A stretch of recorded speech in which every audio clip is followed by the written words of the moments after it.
I own multiple cash flowing properties, and I've never seen many of them in person.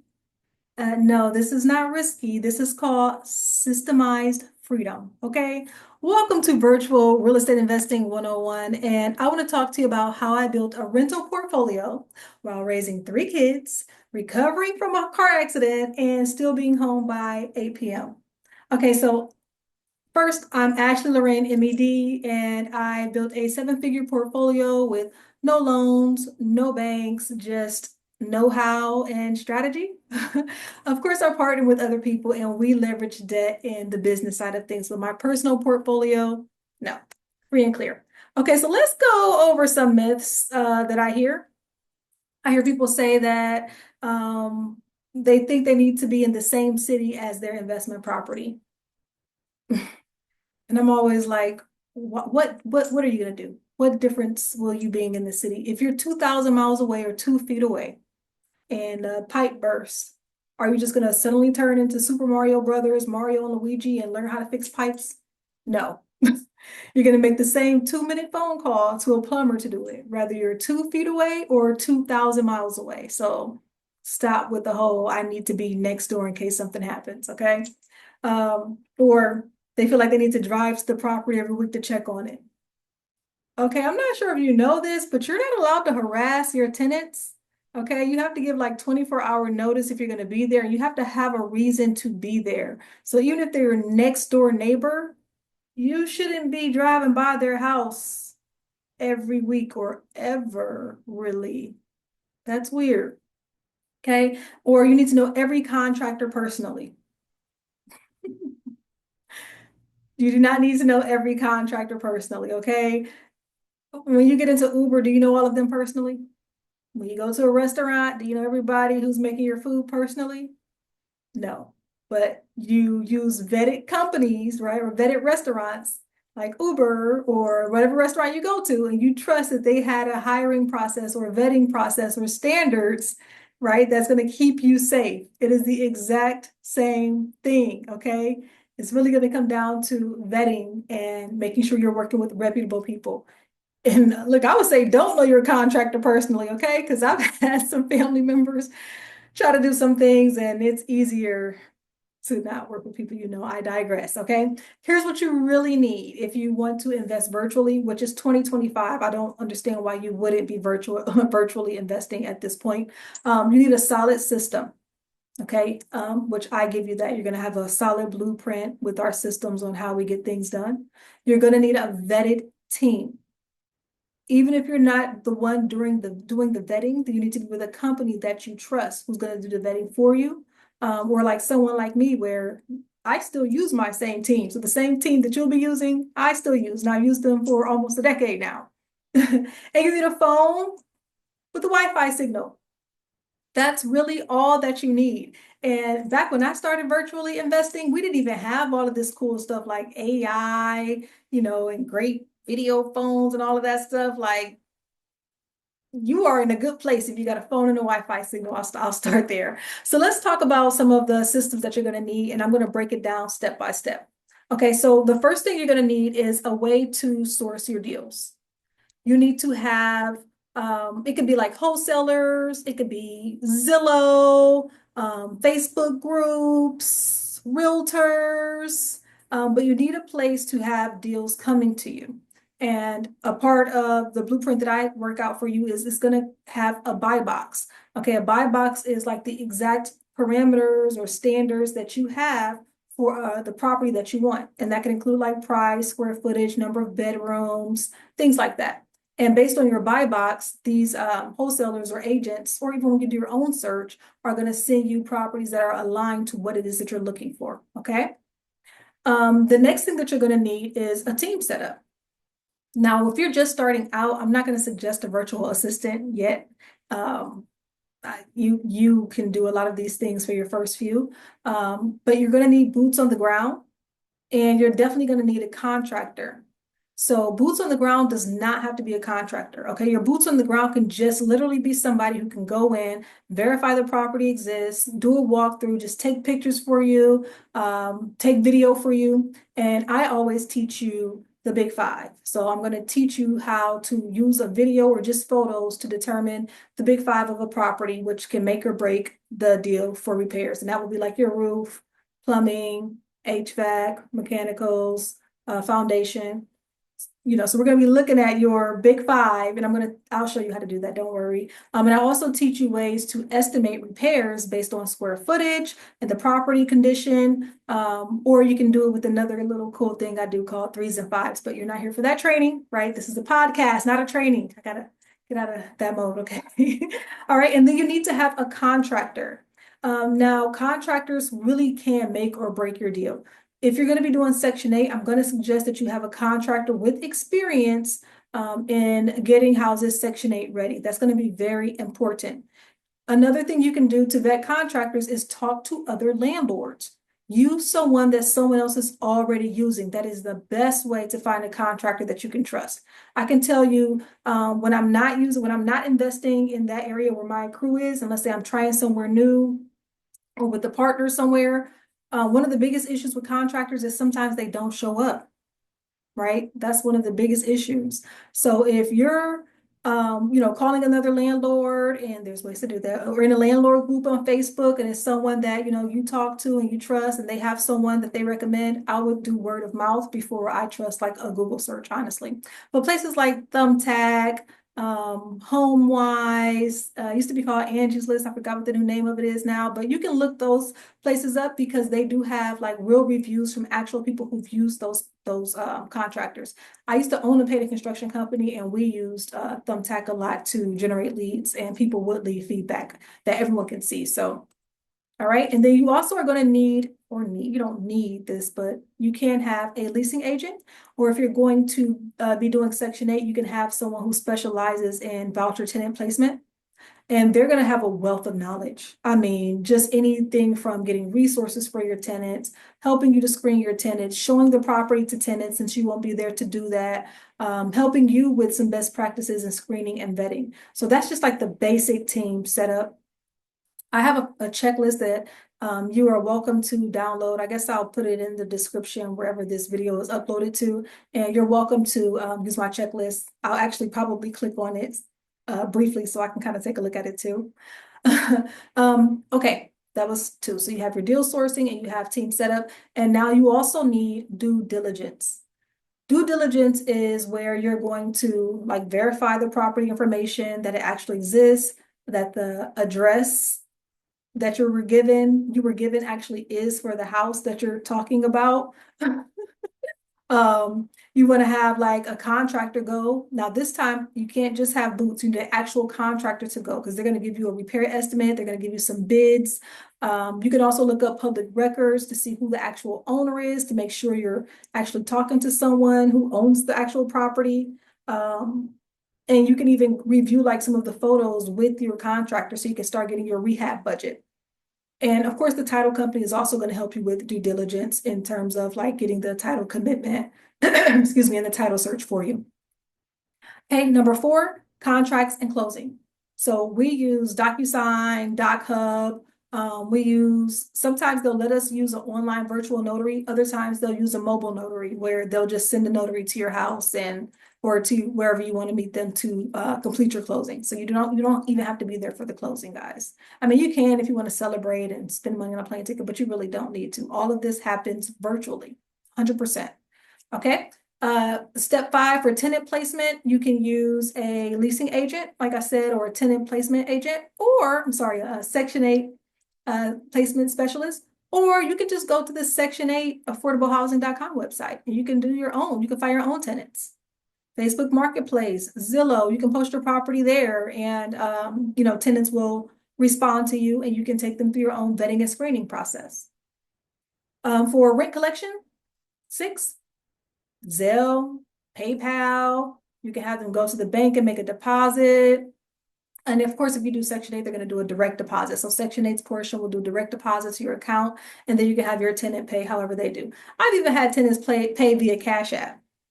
So that it's 2025. Like I keep saying, if you're not investing virtually, it's so easy to do it nowadays. Back when I first started, that's where it was like, oh, how do I do this?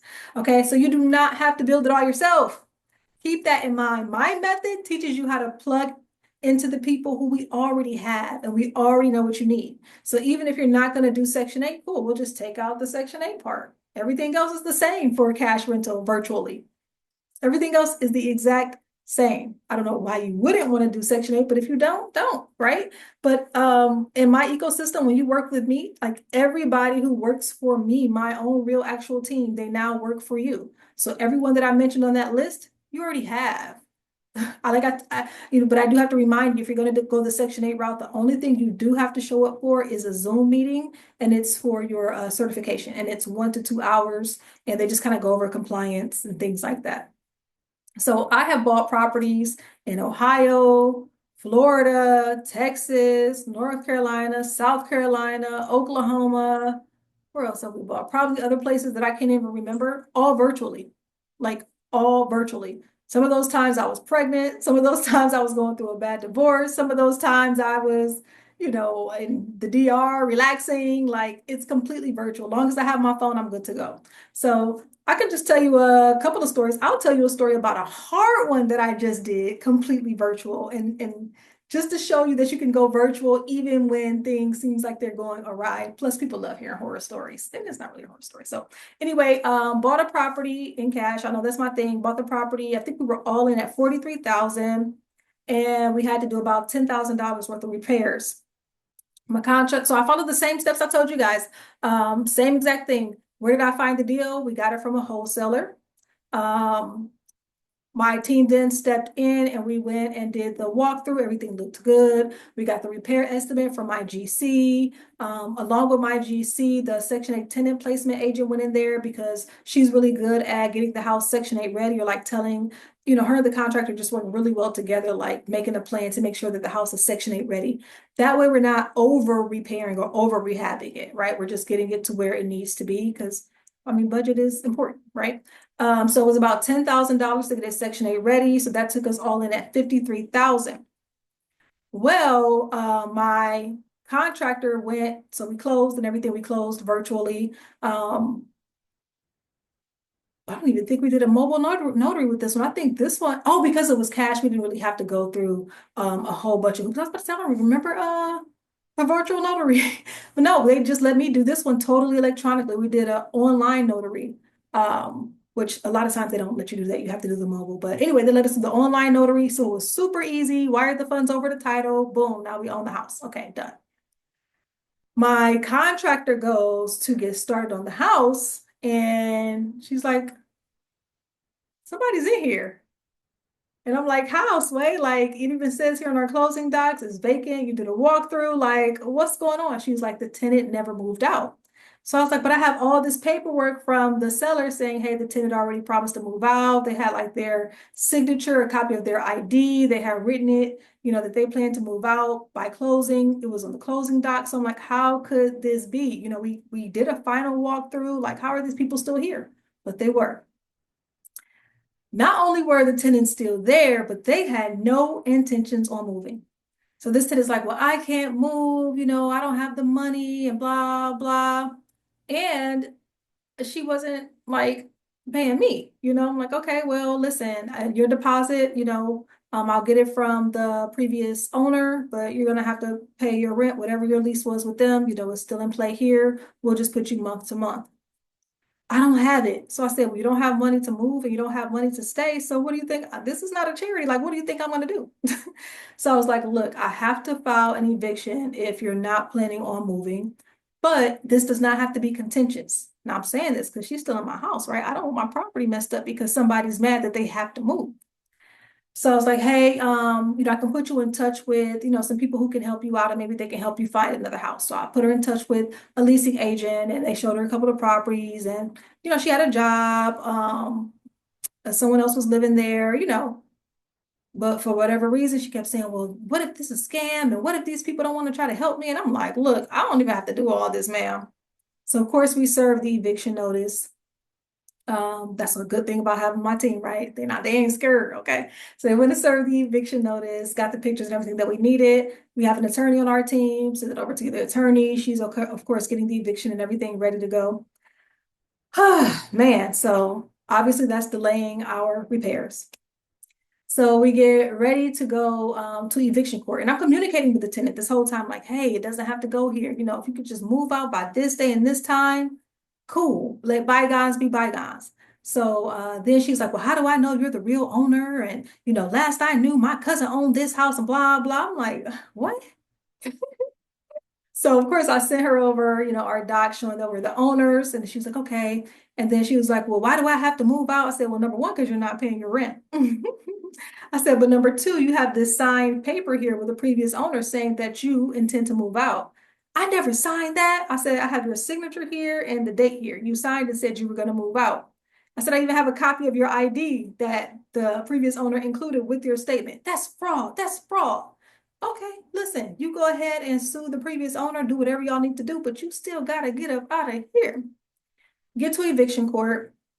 In a previous video, I talked to you guys about, you know, they're always gonna try to, the judge is gonna make sure, like, if it's really, really cold outside, they're gonna ask if they have another place to go, if someone's over the age of 65, if they have kids in the house, if someone there has a disability, you know, those are gonna be things that they ask. But luckily, this was not the case in this situation.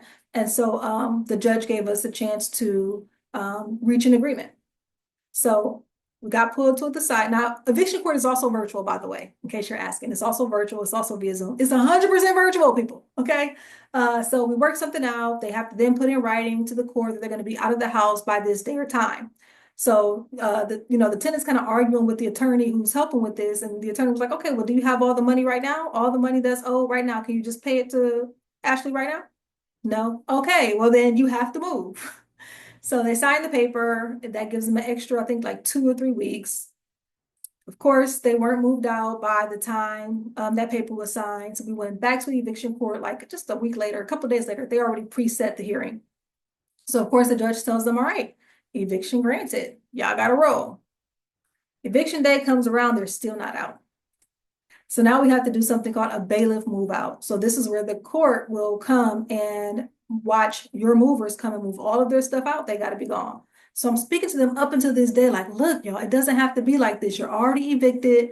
You know, I could have saved that eviction had been on your record, but you didn't move out in time. But listen, now you don't have a choice. This moving company is coming. They're going to move all of your stuff out, and that's it. There is no chance after this. This is the end of the story, the end of the road. Oh Lord, the movers get there and they're like, Ash, these people are still here trying to get their stuff out. Like, what do I do? Do I give them time or what? I said, they have had plenty of time. You got to start moving their stuff out as soon as the sheriff gets there. So I said, but before the sheriff or the bailiff gets there, you don't have to touch anything. Let them move out as much as they can. But, you know, I don't want my stuff damaged, you know. So sheriff pulls up or the bailiff pulls up and my movers got to get to work. So they get to work, move everything out, move everything to the curb. We have a dumpster there in case they're not able to move their items. They have until like 5 o'clock. They move out. So now I'm multitasking because I have my movers talking to me about where they are in the process. But then I have the tenant like trying to send me pictures of the house. Like this room is clear, this room is clear, this room is clear. And I'm thinking like, honey, we way past that. Like way past that. And I think the movers were like an extra $700 or something like that. But they got everything moved out. And then afterward, of course, the locks were changed. And then we were able to move on to our next step, which was getting a tenant in there and beginning to collect our rents and getting the rehab finished. So that's my little, I guess, horror story. And it still was all handled virtually and everything was handled by my team. And again, all I needed was a cell phone and Wi-Fi service. So that house today, of course, we got a Section 8 tenant in there. That house is a 3-bed. We added another bedroom to the attic to make it a 4-bedroom. We're getting $14.50 a month for that property, bought it in cash, so that's just all cash flow. Yeah, so it worked out. So I guess my main warnings for you is do not work with unvetted contractors. Okay, I only share my contractors with the people who I coach because I don't need my contractor busy with the hundreds and thousands of people out there in the digital world, I guess, or whatever. But if you're in my system, you have access to my contractors. He's actually out doing a walkthrough for one of my clients today. Happy for them. Get multiple videos and photos before sending money. So my contractor has something called contractor cam. So she literally sets up a video that tracks movement, so you can see like in real time them fixing the house up and working on it, and then she sends updated photos and videos. Especially if you're going to be using a loan or a lender and it's on a draft system, you really like this because she keeps up with the scope and sequence in the photos. You want to verify the Section 8 standard payments before you buy it. Or if you're not doing Section 8, then local rents in the area. So Section 8 is easy because you can just look up FMR HUD and it tells you by zip code how much Section 8 will pay. If you're going to do a cash renter, you can go to like rentometer.com, Zillow.com, for rent.com and get an idea of what those rents are in your same area, and you can use those as your rental comps. And then make sure you have your exit strategy in mind. Okay. Are you going to do cash flow? Are you going to flip it? Is it, something you're holding for appreciation? Like really have that in mind before you get started. So I've helped clients in California, Canada, Europe, South America. I mean, so many different places buy rentals in Cleveland. And we're usually cash flowing within 90 days. You don't need a license. You don't need experience. You don't need a plane ticket. All you need is what I always tell you, get you an Ashley, okay? Investing is as simple as A, B, C. A, get you an Ashley. B, get my blueprint. C, get my coaching. That is all you need. My coaching comes with my systems and my people and my teams and all of that. And don't forget to get your free checklist. But yeah, this is 100% virtual. If you're still here, I do want to double check because I have my own little checklist that I use, and this is the one that I'm actually going to give you.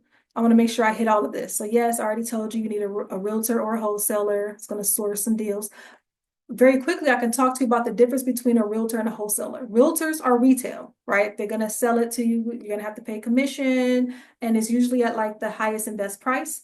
Wholesalers are off market, so they're not retail. Wholesalers' fees are already incorporated in the price that they offer you, so you don't have any like surprise fees or commissions coming up. Really, really good for rental conversions, and they use your buy box to send you houses that you like. I already have general contractor. I mean, they're just really good at managing the properties, renovations, and ensuring, Section 8 compliance. Oh, handyman. That's something I did not say. You need a handyman. You don't always want your GC going out doing stuff. My GC already has their own crew of handymen and things like that, but you want a handyman, somebody who could just go and do something minor and quick, like the toilet's broken. Okay, send the, handyman out real quick. If you're going to do a property management company and you're doing Section 8, get some who are experienced with Section 8. You want them to understand Section 8 compliance. You want them to understand different rules, different laws. If it's not Section 8, you still want someone with experience, but they're just going to oversee like the daily property operations and tenant management. I think I already mentioned a tenant placement agency, Section 8 inspector, contact. If I did not mention that, I'm sure they might have some out there. I don't know, because I always have used my same ones that used to work for Section 8. So they do like our pre-inspection to make sure we're going to pass. They're always up to date on new rules. Like I heard coming up, they're going to be changing the inspection standards over to a new system. And so it's good. Like my people already knew that. They're already getting trained on that. So you want to have someone who understands it. Title company or real estate attorney. Insurance. Oh my God, how could I miss that? Yes, you definitely need to get a good insurance broker. All insurance brokers are not built the same, okay? Somebody who is used to working with investors because they have a better idea of what you're trying to do. So for instance, I don't want to get too wordy. I always go over. But for instance, if I'm a retail, homeowner, there's something, I might want the full package for my homeowner's insurance. If I'm an investor, I don't want all the bells and whistles, right? I just want my basics covered, right? Or maybe I want extra add-on for a house that's going to be rented out in case the renters do something crazy to the house. Okay, cool. I already have an extra add-on for that, right? Lenders, if you're going to be doing loans, I have a bunch of lenders that we work with. Again, for my personal portfolio, I only buy in cash, but for when I'm partnering with other people, they typically do like to use lenders. Use them. If that's what you're going to do. They're going to help just fund your purchases quickly. And they don't have like the traditional bank delays. If you do like a DSCR lender, they don't ask for all the documents, taxes and pay stubs and things like that. But DSCR lenders, the house qualifies for the loan, not so much you, the person. If you get to a place where you need a VA, I have a couple of suggestions. You can just go to PH Online. You can go to Fiverr. There's a lot of different places you can go for a VA, but that's only like if you really need like a transaction coordinator or something like that because you're buying so many of these. Or if you need someone to just help you get a system, maybe you're going to do your own tenant screening and you just need someone to come in and, create the forms and the workflows for you, something like that. And you need a CPA or an accountant. Okay, you need somebody who's going to be helping you maximize those tax benefits. That's one of the best things about what we're doing. And you want to ensure that you have proper reporting. So one thing that my CPA always talks about is the 750-hour rule. So if you're not spending over 750 hours of your time during real estate related activities, and there's certain breaks that you cannot get. So anyway, that's why you need to have a professional helping with that. Don't worry about memorizing this, although I hope you took notes, but this list I am going to put somewhere in the description wherever this podcast is so that you can see it. All right, don't forget your ABCs, get you an Ashley, get my blueprint, get some coaching, and let's get started. I'll see you guys in the next podcast. This is fun.